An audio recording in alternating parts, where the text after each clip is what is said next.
À la tête du Monténégro depuis un quart de siècle, le Premier ministre Milo Djukanovic est sorti dimanche en tête des législatives.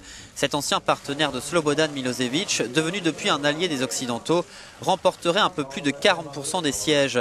C'est 2 fois plus que le parti pro-russe, qui arriverait deuxième avec environ 20% des suffrages. Suivent 2 autres mouvements d'opposition avec environ 10% chacun. La nuit précédant le vote, 20 Serbes ont été arrêtés, soupçonnés de fomenter un complot. Selon la police et la justice, ils auraient projeté des attaques contre la foule attendant les résultats et d'enlever le Premier ministre. À leur tête, un général serbe de la gendarmerie.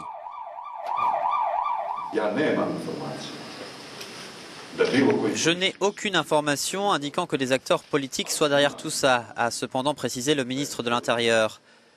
Mais j'ai été informé que M. Dikic a été arrêté et que le bureau des poursuites spéciales est en train de prendre des mesures conformément à la loi.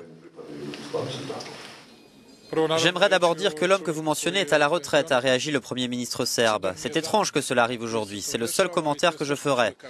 En même temps, il vaut mieux que je me morde la langue 3 fois et que je me taise.